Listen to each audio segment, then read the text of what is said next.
আমার মাস্টার্স শেষ, বয়স 30 পূর্ণ, পরিবারের সবাই চায় কোম্পানির চাকরি করি, কিন্তু আমার কৃষি কাজ করতে পছন্দ।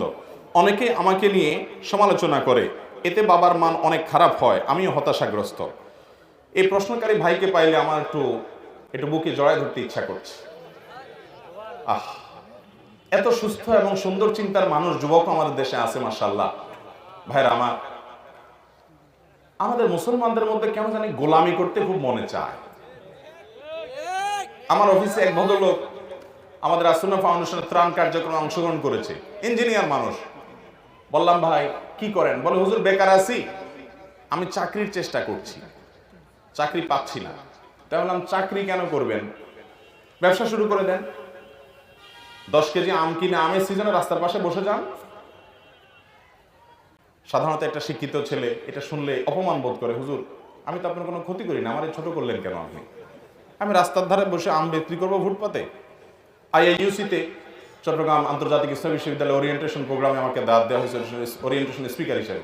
আমি সেখানে বলেছি স্টুডেন্টদেরকে যে তোমরা সবাই পড়াশোনা করার পর প্রত্যেকে উদ্যোক্তা হওয়ার চেষ্টা করবে, একটা করে ফার্ম দিবে, ছোট্ট করে বিজনেস শুরু করবে। ব্যবসাতে আল্লাহ তাআলা বরকত দেয়। চাকরি করা হারাম না, চাকরি করা নাজায়েজ না, কিন্তু নবী সাল্লাল্লাহু আলাইহি সাল্লাম তিনি এবং অন্যরা ব্যবসার প্রতি উৎসাহ দিয়েছেন। হ্যাঁ, তিনি অন্যের কাজ করেছেন, আপনি চাকরি করেন, এটা দোষের না, কিন্তু আপনার ভিতরে চেষ্টা থাকবে ব্যবসা করার, কারণ আল্লাহ তাআলা বরকত ব্যবসা দেয়। নবীগণের বেশিরভাগই এই জাতীয় কাজকে উৎসাহিত করেছেন। নবী সাল্লাল্লাহু আলাইহি সাল্লাম বলেছেন, আফদালুল কাসবি কাসবুল ইয়াদ, সবচেয়ে উত্তম কামাই হলো হাতের কামাই, নিজের হাতের কামাই। এখন মুশকিল হলো আমাদের সমাজটা এমন হয়ে গেছে, চাকরি করলে তাকে মনে করে অনেক বড় কিছু হয়ে গেছে। আরে ভাই, চাকরি যত বড়ই হোক, ওইটা দিন শেষে চাকর থেকে চাকরি, চাকর থেকে চাকরি শব্দটার একটু খেয়াল করে দেখছেন মিনিংটা কি? চাকর, চাকর বুঝেন? এখন আপনি চাকরি করার পর আপনার বলি, এ চাকর ভাই এদিকে আসেন, আপনি তো আমার ঘুষি মারবেন নাকের উপরে। বলে, এই লোক ছোট করলো কেন আমাকে, আমি চাকর নাকি? তো চাকরি কেন হয়? কারোর চাকরগিরি করে, সেজন্য কি বলে, আমি ছোট করছি না, আমি এই শব্দটার বাস্তবতা বোঝাচ্ছি। আপনি যত বড় পদে চাকরি করেন, আপনি বড় চাকর, আরেকজন ছোট পদে চাকরি করে, সে ছোট চাকর। মুসলমান যুবকরা উদ্যোক্তা হবেন, উদ্যোক্তা। উদ্যোক্তা হওয়া বুঝেন? 1000 টাকা পাইছেন, 1000 টাকা জিনিস বিক্রি করে 20 টাকা লাভ করেন, 50 টাকা লাভ করেন, আবার সে 1020 টাকা ইনভেস্ট করে আর 50 টাকা লাভ করেন। এতে রিস্ক হবে, ব্যবসায় রিস্ক আছে। আমরা আসলে মূলত সব অলস। আমরা চাই সারাদিন গোলামি করব, কারণ মাস শেষে আমাকে একটা স্যালারি দেখ, আমি বসে বসে খাবো। এতে কোনোদিন একটা দেশ, একটা সমাজ, একটা মানুষ প্রকৃত অর্থে উন্নতি করতে পারে না। ইহুদিরা গোটা দুনিয়া কন্ট্রোল করে, ওরা কিন্তু চাকরি করে না, ওরা সব ব্যবসা করে। গোটা দুনিয়ার বড় বড় বিজনেস দেখবেন সব তাদের কন্ট্রোলে। মুসলমানের সন্তান শুধু চাকরি ছাড়া কিছু বোঝে না। আপনাকে আপনার বাপ খারাপ বলতেছে, তুই কৃষিকাজ করবি, এটা কোনো কথা হইলো? তুই চাকরি কর, আশপাশের লোক খারাপ বলতেছে। দুনিয়ার মানুষের নিয়ম হলো তেলালা মাথায় তেল দিবে। আপনি আপনার কাজ চোখ বন্ধ করে কাজ করতে থাকেন, পয়সাগুলো যখন কামাতে থাকবেন তখন দেখবেন সবাই বাহবা দিতেছে। আর কৃষিকাজ নিয়ে আমার একটা আলোচনা আছে, মানে আলোচনা করার প্ল্যান আছে, এখনো করতে পারি নাই। আমি নিজে অবাক হয়ে গেছি, কোরআন এবং হাদিসে কৃষিকাজের ব্যাপারে এত উৎসাহ দেওয়া হয়েছে। এই যে আজকে পৃথিবীতে দুর্ভিক্ষের আওয়াজ শোনা যাচ্ছে, মুক্তির একমাত্র পথ হলো কৃষিকাজ। ওই দুনিয়ার ধানায় পানায় কোনো কিছু বলাবে না, শেষ পর্যন্ত ভাত খেয়ে বাঁচতে পারেন ঠিক না? এখন দেখেন না, কদিন পর পর প্রাইম মিনিস্টার বলতে থাকে যে ফাঁকা জায়গা পাইলে ওখানে গাছ লাগান, এটা পাইলে ওইটা করেন। ইসলাম এই কথা 1450 বছর আগে করে ধুয়ে দিস। বুঝেন নাই কথা?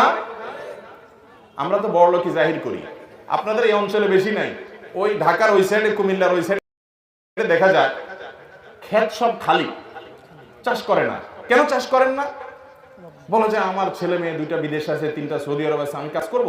ছেলেরাও বলে, না বাপ তুমি খেতে যাবা না, আমাদের ইজ্জত যাবে। ওই ছেলেও মূর্খ, বাপও মূর্খ। কাজ করলে ইজ্জত যায়? কৃষি কাজ করবে, উনি আরো সুস্থ থাকবে। আর কাজ শুধু নিজের অভাবের জন্য করবে না, আমি চাষাবাদ করব, আমি ফসল উৎপাদন করব। আপনি জানেন, আমি এই বিষয়ে বক্তব্য দেওয়ার সময় আমার হাতে নাই। চাষাবাদ সম্পর্কে যত ফজিলত আছে, এটাকে রীতিমতো ইবাদতে পরিণত করা যায়। নবী সাল্লাল্লাহু আলাইহি ওয়াসাল্লাম বলেছেন, মা মিন মুসলিমিন ইয়াজরাউ যারআন আও ইয়াগরিসু গারসান, কোন মুসলমান যদি কোনো গাছ লাগায়, কোন ফসল উৎপাদন করার জন্য বীজ বপন করে, ওই গাছ, ওই ফসল থেকে যে ফসল উৎপাদন হয়, ওখান থেকে মানুষ তো বটে, কোন পশু পাখিও যদি খায়, আল্লাহ রাব্বুল আলামিন ওই পশু পাখি খেলো, কীট পতঙ্গ পোকামাকড় খেলো, মানুষ খেলো, যতজন খাবে তাদের সবাইকে দান করার, সাদকা করার যে সওয়াব, ওই গাছ লাগানো, ফসল লাগানো মানুষকে আল্লাহ তাআলা সেই সওয়াব দিবে। আপনি চিন্তা করেন। আচ্ছা ভাই, একটা প্রশ্ন করি আপনাকে।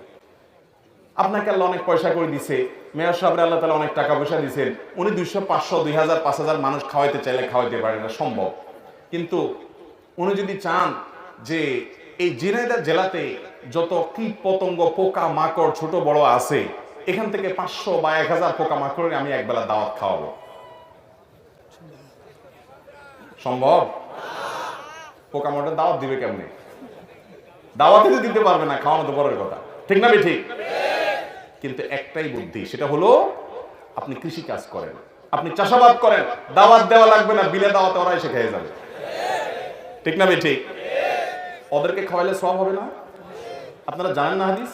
নবী করিম সাল্লাল্লাহু আলাইহি ওয়াসাল্লাম বলেছেন, প্রত্যেকটা প্রাণী যার ভিতরে প্রাণ আছে, সেটা তুচ্ছাতিচ্ছ পিপিলিকাও হতে পারে, কুকুরও হতে পারে, শিয়ালও হতে পারে, বিড়ালও হতে পারে, হিংস্র জন্তুও হতে পারে, তাকেও যদি আপনি তার প্রতি যদি অনুগ্রহ করেন, আপনার দ্বারা সে যদি উপকৃত হয়, আপনি সওয়াব পাবেন। আর নবী সাল্লাল্লাহু আলাইহি ওয়াসাল্লাম বলেছেন, গাছ লাগালে, ফসল করলে, চাষাবাদ করলে তার দ্বারা যে উপকার মানুষ তো মাপে, কৃষি কাজ এখান থেকে পোকা মাকড় যে খায়, আপনি মনে করছেন হায় রে পোকা খায় সব শেষ করে ফেলছে।